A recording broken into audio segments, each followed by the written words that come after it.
élevons nos pensées vers Dieu et demandons le concours des bons esprits pour que ce moment soit profitable à chacun. Les ennemis désincarnés. Le spirit a encore d'autres motifs d'indulgence envers ses ennemis. Il sait d'abord que la méchanceté n'est point l'état permanent des hommes, qu'elle tient à une imperfection momentanée et que, de même que l'enfant se corrige de ses défauts, l'homme méchant reconnaîtra un jour ses torts et deviendra bon. Il sait encore que la mort ne le délivre que de la présence matérielle de son ennemi, mais que celui-ci peut le poursuivre de sa haine, même après avoir quitté la terre, qu'ainsi la vengeance manque son but, qu'elle a au contraire pour effet de produire une irritation plus grande qui peut se continuer d'une existence à l'autre. Il appartenait au spiritisme de prouver, par l'expérience et par la loi qui régit les rapports du monde visible et du monde invisible, que l'expression « éteindre la haine dans le sang » est radicalement fausse, et que ce qui est vrai, c'est que le sang entretient la haine même au-delà de la tombe. De donner, par conséquent, une raison d'être effective et une utilité pratique au pardon, et à la sublime maxime du Christ, aimez vos ennemis. Il n'est pas de cœur si pervers qui ne soit touché des bons procédés, même à son insu. Par les bons procédés, on ôte du moins tout prétexte de représailles. D'un ennemi, on peut se faire un ami avant et après sa mort. Par les mauvais procédés, on l'irrite, et c'est alors qu'il sert lui-même d'instrument à la justice de Dieu pour punir celui qui n'a pas pardonné. On peut donc avoir des ennemis parmi les incarnés et parmi les désincarnés. Les ennemis du monde invisible manifestent leur malveillance par les obsessions et les subjugations auxquelles tant de gens sont en but, et qui sont une variété dans les épreuves de la vie. Ces épreuves, comme les autres, aident à l'avancement et doivent être acceptées avec résignation, et comme conséquence de la nature inférieure du globe terrestre. S'il n'y avait pas des hommes mauvais sur la terre, il n'y aurait pas d'esprits mauvais autour de la terre. Si donc on doit avoir de l'indulgence et de la bienveillance pour des ennemis incarnés, on doit en avoir également pour ceux qui sont désincarnés. Jadis, on sacrifiait des victimes sanglantes pour apaiser les dieux infernaux, qui n'étaient autres que les esprits méchants. Aux dieux infernaux ont succédé les démons, qui sont la même chose. Le spiritisme vient prouver que ces démons ne sont autres que les âmes des hommes pervers qui n'ont point encore dépouillé les instincts matériels. Qu'on ne les apaise que par le sacrifice de sa haine, c'est-à-dire par la charité. Que la charité n'a pas seulement pour effet de les empêcher de faire le mal, mais de les ramener dans la voie du bien et de contribuer à leur salut. C'est ainsi que la maxime « Aimez vos ennemis » n'est point circonscrite au cercle étroit de la terre et de la vie présente, mais qu'elle rentre dans la grande loi de la solidarité et de la fraternité universelle.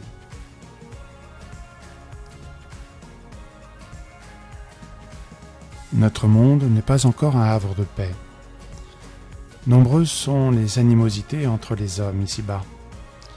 Les ennemis, pour ainsi dire, sont partout. Nous oublions en effet de combattre les réels ennemis, ceux dont nous sommes porteurs.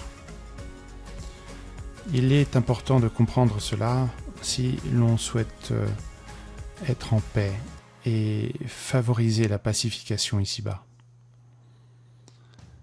L'orgueil est le pire des ennemis que nous nourrissons. D'autres, nombreux, se trouve mêlé à celui-ci.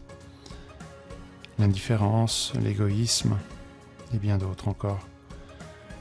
Nous avons à identifier cela au quotidien et à les terrasser, car c'est ainsi que nous pourrons venir à bout de ces ennemis qui sont en réalité ni plus ni moins ceux qui ne sont pas encore nos amis. D'ailleurs, c'est la traduction que l'on peut faire à ennemi, celui qui n'est pas encore mon ami.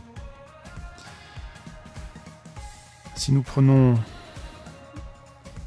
cela en considération, nous allons faire en sorte que nos relations avec nos frères soient bien plus paisibles. Pourquoi vouloir à tout prix avoir le dernier mot? Pourquoi ne pas se taire face à cette agression qui n'est ni plus ni moins l'aveu d'une grande souffrance? Lorsque nous avons notre perspective qui est coincée dans la matérialité et qui a du mal à s'en extraire, effectivement, nous pouvons croire que, en éliminant celui qui est face à nous, nous allons résoudre tous nos problèmes. Avec lui disparaîtra les sources de nos ennuis. Mais c'est mal connaître le monde. Le spiritisme nous invite à mieux le comprendre. Nombreux sont les témoignages de ceux qui viennent avec cette animosité aussi vive qu'au premier jour. Voulant à tout prix éteindre la souffrance par la souffrance, ils vivent encore, comme au premier jour, cette infraction à la loi de Dieu. Ils brûlent de souffrance. Le seul moyen de venir à bout d'un ennemi, c'est d'en faire un ami. Le seul moyen de venir à bout de la souffrance, c'est de la comprendre et de mettre de l'amour dans toutes nos actions, dans toutes nos pensées. Souvent, nous sommes ici en prise à ces différentes pensées et autres émotions qui nous tirent vers le bas. Ces liens de souffrance s'alimentent les uns les autres, mais ne guérissent pas. Ce n'est que par l'amour que nous pourrons nous délivrer de ce cercle vicieux. Alors prenons le temps d'élever nos pensées et de faire ainsi ce que nous aimerions que l'on fasse pour nous, de nous adresser les meilleures pensées qui soient, ces pensées de paix, de régénération, ces pensées instructives qui viennent nous montrer combien on peut être aimé, combien il y a des êtres ici-bas qui, malgré ces agressions, pensent au bien, pensent à venir auprès de ces agresseurs avec des pensées de paix. Réfléchissons alors à comment vivre paisiblement chaque instant. Comment éduquer ces enfants spirituels qui ne demandent qu'une chose, ne plus souffrir. Ces ennemis sont donc à combattre en chacun de nous. Ce sont donc notre orgueil, notre égoïsme, notre indifférence qui sont les premiers à détruire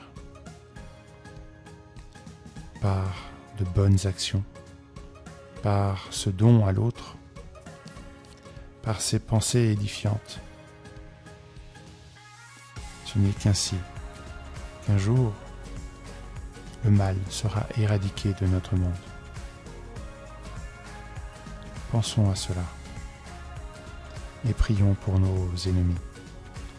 Prions pour nous-mêmes, qui sommes encore loin d'être parfaits. Prions pour être apaisés, être mis sur cette voie qui mène à Dieu.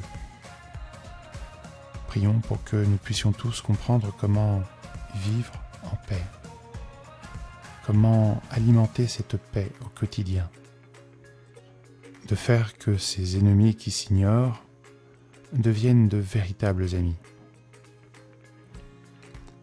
Ainsi, nous pourrons enfin nous régénérer dans le partage du bien. Que la paix soit dans nos cœurs et se renforce au fur et à mesure de nos échanges.